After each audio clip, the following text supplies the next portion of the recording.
The space for autonomous imagination is a free play installation where you are free to think, free to act, free to be or not to be, and ultimately free to play. Not restrained by any social concession, norm, authority, and the so-called reality that mediates our actions and thoughts. Philosopher Herbert Marcuse wrote the book One-Dimensional Man, where he claims that the result of the industrial era is a one-dimensional universe of thought and behavior in which aptitude and ability for critical thought and oppositional behavior win their way. Against the prevailing climate, Marcuse promotes the Great Refusal as the only adequate opposition to all-encompassing methods of control. I created this space in the quest to develop alternative realities.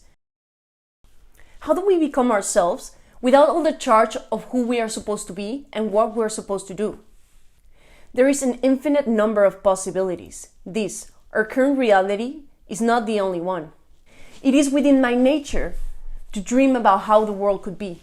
The dominant narratives of politics, money, religion, social understanding were once created to make sense of the world, to give us meaning and purpose. As I am hopeful that these narratives are not too far ingrained in our minds, it is my desire that all premeditated methods and ideas will come to pass as the new realities arise to redefine the world.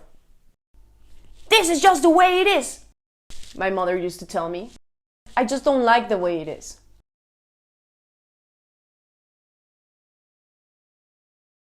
It is eminent to me that things need to change structurally.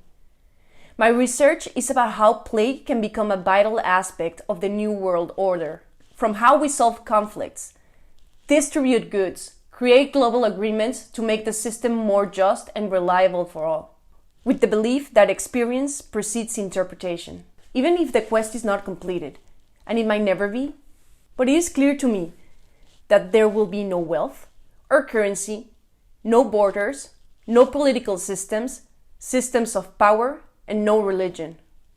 Because those, to me, are the cause of most of human conflict. The more rules a society needs, the more obsolete the society is. Then how do we organize if there's no rule?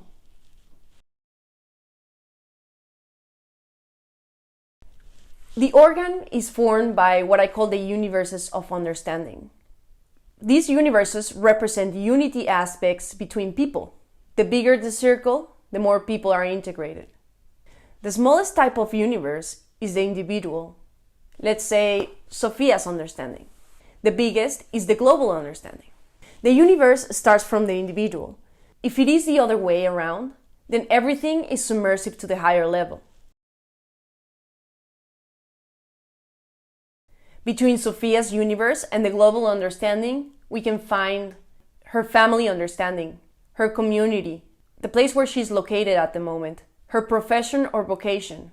There are also understandings of interest, like book clubs, group of friends, potato-based food enthusiasts, and more.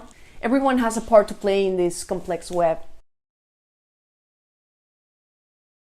All understandings have systems of beliefs, fictions that give us meaning and purpose. Some of these ideas are shared between understandings, some of these ideas are not. This set of shared fictions is what allows us to cooperate. Money is just a mere piece of paper, but the fiction of value that we all believe makes it the most precious thing on earth. If we break that belief, the myth disintegrates. It is crucial that we are all very aware that these are fictions overall. If the fiction is damaging more than helping, or damaging even if it's helping, we need to be willing to change, to have the courage to lose on purpose.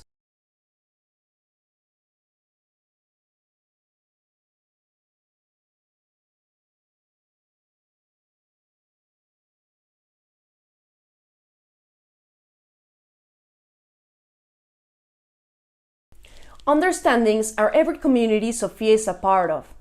To be part of them, she has to assume the responsibility and respond to them, as well as to respect the agreements generated by the community. You can always appeal for a change if pertinent. or decide to leave and construct a branch of understanding with different values. Universes rise and fall every day as people change. Some of the understandings are meant to be temporal. Some of the understandings are historical, often based on ancient civilizations or groups that no longer exist. Some are fictional.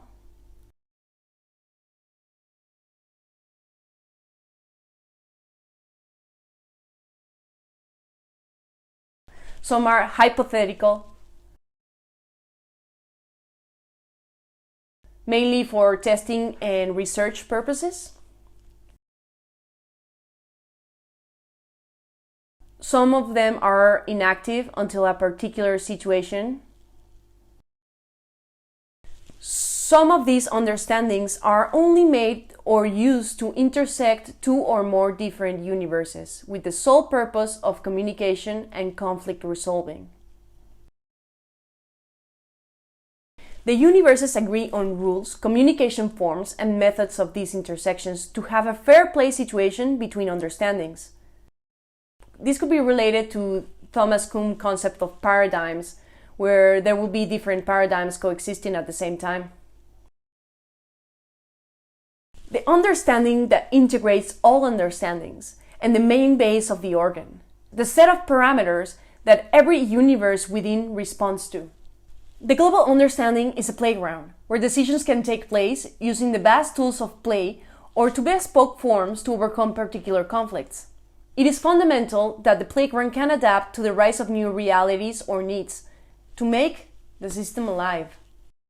We are constantly changing, and the system should be constantly changing too, like internet algorithms that change according to people's needs and interests, but without the marketing and manipulation, fake news, and so on.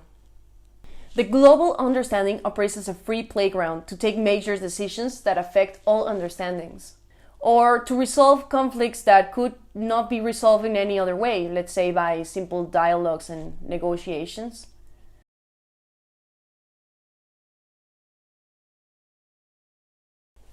The playground is set to generate universal consensus or universal certainties that everybody agrees on.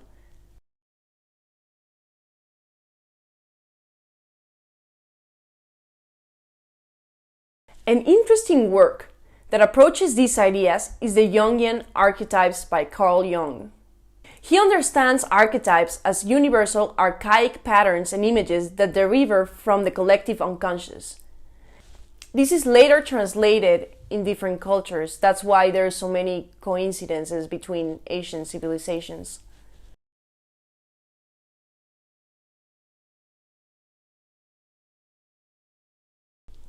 Conflict relies on the sum game theory, a concept that is applied in situations where there is no authority, based entirely on cooperation. It is inclined to reach the positive sum game, a pro-social strategy, where there's always a win-win situation, and that's the goal in every single case. There is an extent and growing list of different simulations and games that help resolve these conflicts, with the belief that experience precedes interpretation. If Sofia has a problem with Maria, let's say they both want to have the same book. They could use any collaboration game to open a communication channel for negotiation. They could both agree to have a football penalty competition where one has to win. They can bespoke their own adventure game that reflects who has the highest desire for the book. Even choose a third party to design a proper game. It is essential that the two parts agree on all rules, and the resolution of that game is what dictates the solution. Games could come in different forms. They are logic games, cooperative games, thematic games, role-playing games, adventure games, sandbox games, procedural games, just to name a few. Like Mario 64, where you can enter any frame, and every frame is a different world, with different properties, where you need to learn to navigate.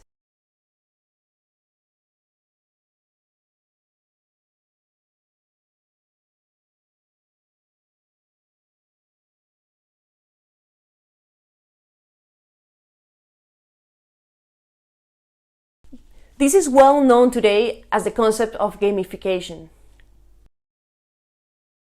By using game-based mechanics, aesthetics, and game thinking to engage people, motivate action, promote learning, and solve problems in a non-game context and experience the impact of their devotions. Some examples are City 1 is a sim city for people who run cities, a simulation for city managers. Some city managers have learned valuable lessons by testing some variables before they apply them to their cities. The reason why this game is so effective is because it habilitates people to fail easily, because it has no real inflection in reality.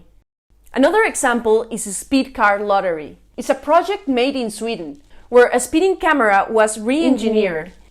Instead of just giving speeding tickets, anyone else who drives under the limit enters to a lottery to win the money of the tickets.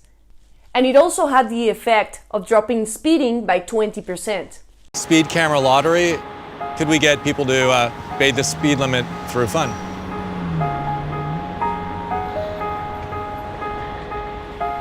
I really believe that fun can change human behavior for the better.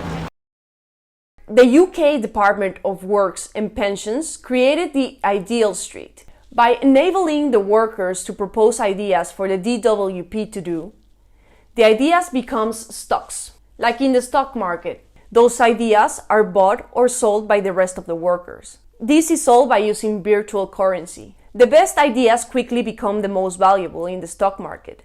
And then the company redeems them by buying them off the market. In the first 3 months, the DWP generated 500 new ideas. Another example, and even further, is the game called Folded. It's a protein structure problem. The detailed molecular structure of a protein coding enzyme who cannot be resolved. Not even the best PhDs in more than a decade could resolve this problem. Soon enough, the problem was turned into a game, designed so that the players can manipulate the virtual molecular structure. This problem that no one could solve was solved by a gamer in 10 days.